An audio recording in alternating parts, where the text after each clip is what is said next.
महिला अभी अभी अपने पूर्व पति के साथ हंसते हुए तलाक की प्रक्रिया पूरी करके बाहर निकली थी। गुस्से में उसने वहीं खड़े एक अनजान आदमी का हाथ पकड़ा और बिना एक पल गवाए सीधा मैरिज रजिस्ट्रार ऑफिस में घुस गई और कुछ ही देर में वो नए नवेले शादी के सर्टिफिकेट के साथ बाहर निकली। उसने वो प्रमाण पत्र अपने एक्स पति के सामने लहराते हुए कहा, अब दोबारा मेरी शक्ल मत देखना। बेवफा पति का चेहरा उतर गया। कंपनी पहले ही डूब चुकी थी और अब ये तमाचा अलग। अपना बदला पूरा करने के बाद वो अपने नए पति का हाथ थामे अकड़कर वहां से निकल गई, लेकिन उसे बिल्कुल अंदाजा नहीं था कि जिसे वो 3000 रुपए देकर नकली पति समझकर लाई है, वो असल में अरबों की संपत्ति वाला उद्योगपति आर्यन मल्होत्रा है। हुआ यूं कि उसने ऑनलाइन एक नकली दूल्हा बुक किया था ताकि तलाक वाले दिन उसकी इज्जत बनी रहे, लेकिन किस्मत ने खेल कर दिया। जिस आदमी को उसने अपना किराए का दूल्हा समझा वो असल में आर्यन था, जो अपनी दादी की इच्छा पूरी करने के लिए शादी करने आया था।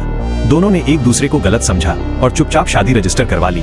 नई जिंदगी शुरू करने से पहले उसने पहला काम यह किया, उसने साफ कह दिया कि इस घर में जो भी सामान है जो उसने खरीदा है सब जाएगा, यहाँ तक कि बाथरूम का कमोड भी।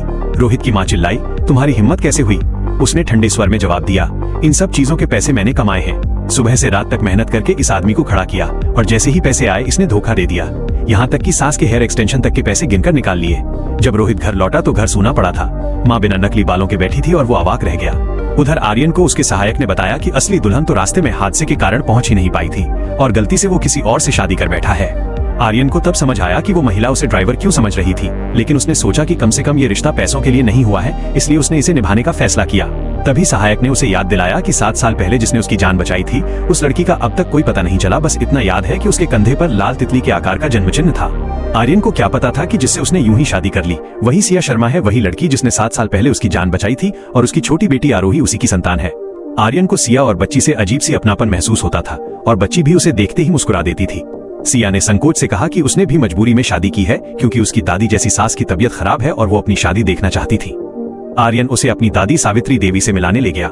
दादी ने सिया को देखते ही गले लगा लिया और खुशी में एक कार्ड थमाते हुए बोली, इसमें 2 करोड़ है, पहली मुलाकात का तोहफा समझो। आर्यन के होश उड़ गए क्योंकि सिया की नजर में वो तो एक साधारण ड्राइवर था। उसने हड़बड़ाकर कहा कि दादी को पुरानी बातें याद नहीं रहती और वे खुद को बहुत अमीर समझती हैं। सिया ने आधा विश्वास किया आधा नहीं।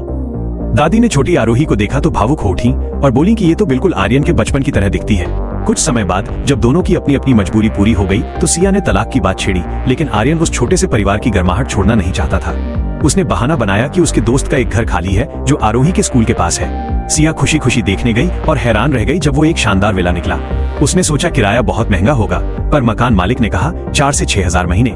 दरअसल वो घर खुद आर्यन का था और उसने सहायक को सख्त हिदायत दी थी कि उसकी असली पहचान उजागर न हो। इस तरह सिया सिर्फ 4000 में आलीशान विला में रहने लगी। एक दिन सामान जमाते समय आर्यन की नजर सिया की पुरानी तस्वीर पर पड़ी और उसने उसके कंधे पर वही लाल तितली का जन्म चिन्ह देख लिया। उसके पैरों तले जमीन खिसक गई। रात को नए घर की पहली डिनर पार्टी में